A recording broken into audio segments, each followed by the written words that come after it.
Welcome back and thanks for staying with ANN7 Prime. The National Prosecuting Authority's decision to drop charges against President Jacob Zuma was irrational. The Supreme Court of Appeal has dismissed the plea to overturn a judgment to reinstate charges and put the ball back in the NPA's court. And will this ruling mark the end of the beginning of another round of legal battles in the next 10 years, or rather in the 10-year-old 783 charges saga? Keldon Ogmore has more. It took Justice Leach less than 10 minutes to pronounce his judgment on a case that has now lingered on for more than 10 years. The decision to terminate the prosecution was liable to be set aside was rightly made. In light of what appears above, it is difficult to understand why the present regime at the NPA considered that the decision to terminate the prosecution could be defended. The appeal must therefore fail.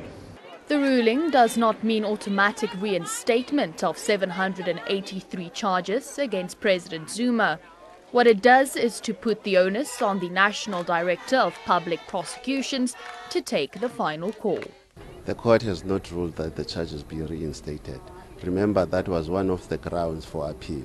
We argued that ground that the court cannot instruct the NPA to reinstate the charges. The court has been silent on that, meaning the matter goes back to the NPA for reconsideration. President Zuma now wants to make fresh representations to the NPA before it decides whether or not to prosecute. He has questioned the credibility of the KPMG audit report that formed the basis of the entire prosecution. But the DA dismisses Zuma's request as nothing but a delaying tactic. We are simply here to call to say, if we want to restore institutional democracy, let us charge Jacob Zuma, let him face the case. The timing could not be paramount. He's not absolved because he's in office. He must stand and go to a court. So my timing is, Shaun Abrahams must respond within the next 10 days, and we must serve Jacob Zuma with a case. Because we simply refuse that he must wait until he's after the president. Otherwise, we are also complicit in an exercise of finding a political solution. Court judgment today takes us exactly where we were in 2007. Do we do what is fashionable to say, yeah, and so forth? Or are we going to bring wisdom of managing this crisis point facing the movement? The ANC has refrained from making a detailed comment, saying they are still studying the judgment. All eyes are now on NPA Chief Shaun Abrahams to make the next move. National Prosecuting Authority says the judgment was anticipated. The court, however, remained silent on whether the charges against President Zuma should be reinstated, which means the ball is now back to NDPP's court. This is Keldon Ogmore for ANN7, Bloemfontein. Joining us in studio, Professor Sipho Siebe, political analyst. Richard Chamali is a legal strategist. He joins us via Skype. And Zizi Kodwa as ANC spokesperson. Good evening to all our guests and thanks so much for joining us. Let's start with you, Zizi, in what SG Gwede said that the ANC is not going to take an emotional decision or reaction to this. If you can hear me, all right, we've got a problem with that line. Let's go to Richard. In your view, we've spoken about this before, that this is not an automatic reinstatement of the 783 charges, that President Zuma has got an imminent court date that he has to attend. Just procedurally, now the NPA has to decide whether they will prosecute or not. What kind of leeway do they have? Absolutely. It makes the entire judgment rather academic, really, because we're now at a situation where the NPA can do what it could always do regardless of this judgment, now only in the knowledge that the decision to drop the charges was irrational. So what we have now is a situation where the NPA only has moral obligation to bring back the charges, but there's no actual legislative All right, Richard. Yeah, all right. We seem to be losing you a little bit. I'm just going to ask them to repatch you. Professor Siepe, just let's give the context of the KPMG report that the presidency is saying, in their view, it's dubious, and that the prosecution was largely based on this particular report. Yeah, I think if we start from the comments that were made, then I'll come down to that quickly. Number one, as they say, it took less than 10 minutes for the court to make a ruling or to issue the statement, precisely because there was no longer a dispute. When the matter went to, when the president appealed and the NPA appealed, there were two things. One was the issue of irrationality, and one was challenging the decision by the High Court to say the charges must be reinstated. The first part of irrationality, both lawyers representing the president as well as the NPA accepted that it is possible that the arguments that were made by NPA were irrational. Even the court argued that he was actually using different case law to make his case. So hence the notion of irrationality. What has not been disputed are the issues of the spy tapes and all that, and the role that they're going to play. Now, the issue that my colleague Richard was saying that this is academic, because ultimately it goes back to the NPA. But where I differ with him is the notion of a moral obligation to bring the charges. We don't use morality to bring charges. We use the issues of law, whether somebody has committed a crime that is worthy of being taken to court. That is but when you start talking about morality, you're now talking about the social pressure that some people may actually bring. And thirdly, the point that is raised by Maimane is out of order. We would like to have the NPA that is independent, that is not threatened by political parties. But where it fails, then the parties can actually bring the matter to court. So that's where we are. But it is very important, the issue that you're raising, that when the case was made, they were using KPMG as an agent and a consultancy that was assisting the NPA. Now what has emerged is that the NPA's credibility is now in tatters. KPMG, the question that KPMG. Now the question that is being asked is that could we actually trust? That's one of the issues that the president can use to say this organization has always been captured by those in power, and in this case, it could not have acted with integrity. So the integrity of the KPMG and everybody else, the interesting thing is that everybody else is saying this KPMG must be removed and the government must cut ties with it. So if that is your language, then you must be consistent. You should actually be saying it cannot be trusted even on this one. All right, Zizi Kodwa is with us, ANC spokesperson, second time lucky, I hope. Mr. Kodwa, just looking at the moral obligation where we heard one of our panelists saying that the NPA would be obliged to reinstate the charges based on social discourse or societal pressure, or whatever perception that people have. One of the things that our jurisprudence does is to protect the rights of individuals, including the rights of the accused persons. It is precisely that reason that fundamentally one of the cardinal principles of our jurisprudence, a principle of the alteram partem, is applied in all cases that are before courts. And it's very important to uphold those principles because it protects us against what I call mob injustice, where everybody can just on the basis of allegation and say somebody is guilty, precisely because our Constitution, innocence in terms of our Constitution, is conferred, it's not assumed. You are not innocent or you are not guilty because you have been alleged of any wrongdoing. That's why the onus, it is on those who are choosing you to prove their case. Hence, the onus is always on the state. It cannot be, therefore, on the basis of allegations and accusations that a person is assumed guilty. It is against the Constitution. Only those who don't understand the Constitution will make such a bizarre and preposterous statements. All right, but again, what is the obligation on the ANC at this point? We understand that the legal process needs to run its natural course and that there are certain rights and, preambles that need to be respected. But in your view, just based on the criticism around what some allege to be the Jacob Zuma leadership having cost the ANC the critical metros and now the charges, that something needs to be done from the party's side?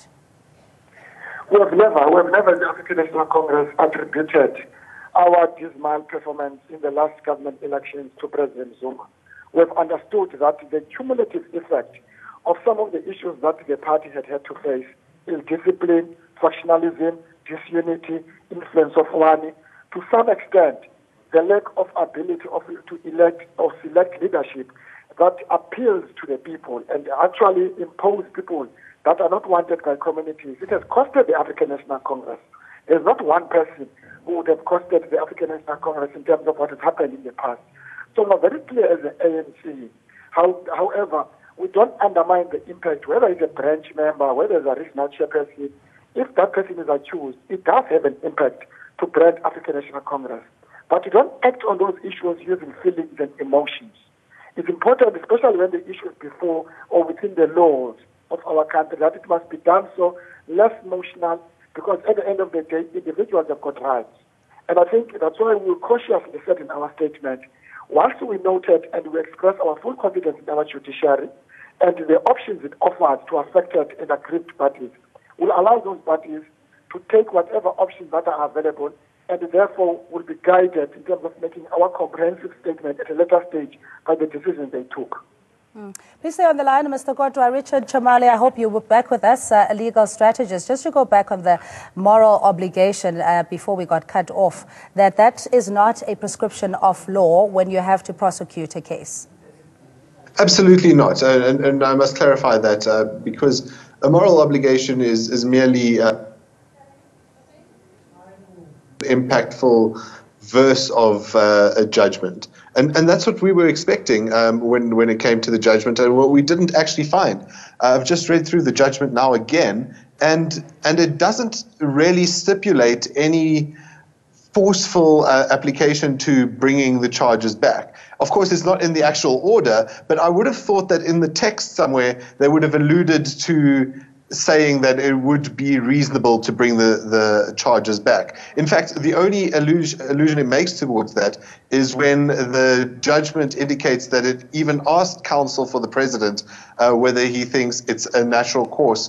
If the decision to drop the charges was irrational, if that automatically means the charges must be brought back, and then indicates that counsel for the president refused to answer that question in the positive, which is true for two reasons. One, it doesn't automatically mean that the charges must be brought back, and two, it still means that even though that the charges being dropped was an irrational decision, it doesn't necessarily mean that it is now rational to bring them back. All right. Just why, in your legal opinion, would the court not have pronounced on the automatic reinstatement of the charges? So repeat that, sorry, Sandy? I'm saying, why did the court not specifically pronounce on the reinstatement of the charges?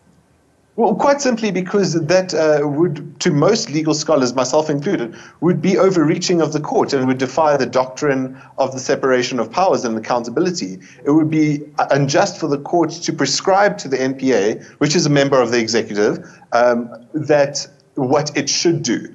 All the court is really empowered to do is say to the NPA that what you have done is not rational. But that doesn't mean automatically that the court is empowered to say to the NPA, look, you should do this. Because that would, in effect, mean that the court is able to do the job of the NPA, and that defies the concept of accountability and the separation of powers as is enshrined in our Constitution. And Professor Siape, pressure from the opposition saying they want to see Zuma in court no later than December this year. NPA may be swayed?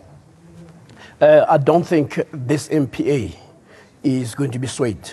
And I don't think the NPA should be swayed by force of noise and mob justice. I think what the NPA must do as Zizu was saying, is that if there's an opportunity for the president to make a case, and if one remembers what the representation of both the NPA and the president was in the court, was to say, yes, it is possible that using spy tapes and using the convoluted language and also quoting a wrong case law, MPA may have come to an irrational, or the decision may have been irrational.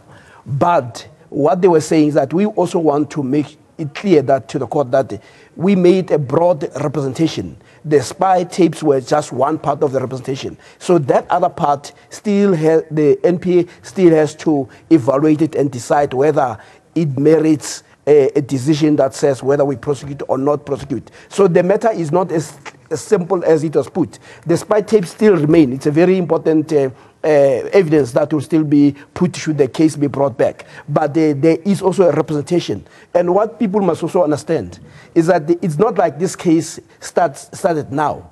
This case has been ongoing, and President Zuma had been in court. People say he wants to have his day in court. He has been in court 3 times, and 3 times the case was actually pushed out. Actually, one judge says this case is actually limping from one crisis to another. So this excitement is because the opposition has become so obsessed with Jacob Zuma that the agenda item of the opposition is Jacob Zuma. Outside that, they have nothing to offer. So hence the noise that you hear is legally unimportant, but it is politically important for them because that is the only thing that they can use against the ANC. I mean, Mr. Kodwa, just very lastly, is this enough reason in your view for the ANC to caucus and discuss the leadership of President Zuma in light of now the 783 charges possibly being reinstated?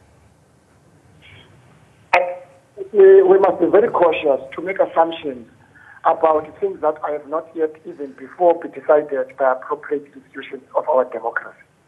Already we are ventilating the case, the merits in terms of even the interpretation of what the court said and what should the NPA do, including political parties opposition trying to influence what the NPA must do. The NPA must act independently without fear or favor, and it has done before. And it must do so even whoever, President Zuma, like all citizens in South Africa, is not above the law. He has not run away from any court of law. He has appeared before the court before. When he appears, obviously it must be done in a manner that respects the fact that we are a law-based society, not based on some mob injustice, based on feelings, based on political expediency. Because in court that does not work. What works in court is again the issue I made earlier about principles which are sacrosanct in terms of our jurisprudence. For an example, one cardinal principle is that of arte alteram partem. It's important to listen to both sides before a court can make a determination. So we can't assume and we must influence courts in a manner that we must achieve our political expediency agenda, which have got nothing to do with the law. And I think what is important from our point of view of the ANC, we will not act in a manner that hastily is driven by emotions, it's driven by feelings. This has come, it's not the first time that we are faced with this issue before. We will deal with it in a manner that we think that it must be firstly respect our laws, must respect the rights of individuals. At an appropriate time, we must deal with it in a manner that also respects the organization. You must remember, I remind you, that to refresh you to the oblongata. When the president faced some charges way back in 2005, it was him voluntarily who stepped aside. So it was not because of the pressure or even the organization had to take a decision. No, it was him as a leader at the time, the deputy president, took a voluntary action to say, I'm saving my organization from all of this, I'm stepping aside. We're not even yet there. But I'm just saying, we're not talking about somebody who has in the past been reckless with decisions that he thinks that at some point may affect the organization. He has done so in the interest of the organization, in the interest of the country. So we're not even there yet. But I think we're way ahead of the processes ourselves in terms of the debates that I see are going on. President Zuma, at the moment, he's got all the options. He's already indicated what are his options that are available within the law. It's not like it's a delay tactic. It is allowed and built in terms of our jurisprudence to protect the rights of all individuals, including the rights of the accused person. All right, Zizikotwa, thanks indeed. ANC spokesperson on the line. Richard Chamali, let's just go back into your legal expertise in terms of what the presidency has called the dubious KPMG report, where there were conversations in terms of when or how and what it should be charged for in the so-called spy tapes, and why the NPA would not want to prosecute. Let's use that first scenario, or vice versa. So I'm not too sure. The NPA is completely justified in making whatever decision they decide to make. It is entirely their decision, as long as the decision is rational. Whether or not they use the KPMG report in terms of that decision, I mean, that's left up to them to decide. And if anyone disagrees, then they can take that up on review. But I'm not convinced that using a dubious report as a decision to prosecute or not to prosecute is a legitimate reason in and of itself. I think if there are corruption charges to be made, the sources of those charges should be the reason that they are made. And in fact, the alleged business partner in some of those corruption charges, Mr. Shabir Sheikh, was found guilty on several corruption charges. And the definition of corruption is so broad in the Corruptions Act that it stands to reason that in and of itself should be enough to at least consider prosecution of the president. All right, let's, Professor Siepe, the fresh representation that the president is allowed to make, as any other accused would have that kind of right based on our constitution, would be based on what specifically? Well, remember when Nicholson came up with the judgment, he said he did what Praveen is saying to the people that connect the dots. That if you look at this, you can actually see an abuse of process and also abuse of power. And this was before the spy tapes. So the spy tapes actually proved that Nicholson was actually correct. And secondly, there were also other judges who had raised concerns about the case. Hence, it was pushed out. So it is possible that the presidency can pick up all the arguments that have been raised by other judges around this case and make a case. So that is one. And this can lead to what they call permanent stay of prosecution. But there's also a development that has emerged. It is about the rights of the president. When Mushwana looked at the case that was brought before him by the president, when he was the public protector, he actually made some finding that actually the rights of the president had been abused and that his rights had been violated. So effectively, and this is also related to this case, the president could as well make a case to say, now that we know that they are binding, what does the court have to say about the state that has taken upon itself to abuse and violate my rights and want to pursue a case like this? So it would be very difficult for the court to ignore that you are bringing a person here where the public protector said you have violated and you have abused his rights, and therefore you are wrong and you have not appealed against that. So that is what. So I think it will lead to where the Constitutional Court will be fighting with other courts. So the president can as well bring that in. So I do think that given the longevity of the case, and also that some of the people who were very eager then to testify, some of them may not even be alive, and some of them may suffer from the loss of memory. So there are a lot of things that will come into play. So all the president has to do is to go back, because at that time he was not yet the president. So there was eagerness because some people were protected by power. Now with that power gone, it is possible that people say, well, we were being used to turn against you because we wanted to prevent you from becoming a president of the ANC of the country. Mr. Chamali, the mitigating circumstances as outlined by Professor Siepe, you think that considering the longevity of this case as well, that the presidency has enough ammunition to defend the reinstatement if it comes to that? Oh, look, I definitely think that the president has ammunition to defend. I mean, even in the reasons for the judgment handed down this morning, the judgment indicates that the NPA should have indicated that the collection of the spy tapes and the admission of them into evidence would be unjust, and that would have been a stronger leg for them to stand on. But I doubt that it's enough ammunition to defend the president. Of course, it's easy to say that, you know, the president has rights and those rights have been violated, and a judgment here and there said those rights have been violated. But a bit of nuance and context will show that no matter where you are and what prosecution you face, rights are always going to be violated. I mean, if you're an accused of a Schedule 6 offense and you're locked up before your bail hearing, as is the procedure, that's automatically a violation of your rights and freedoms.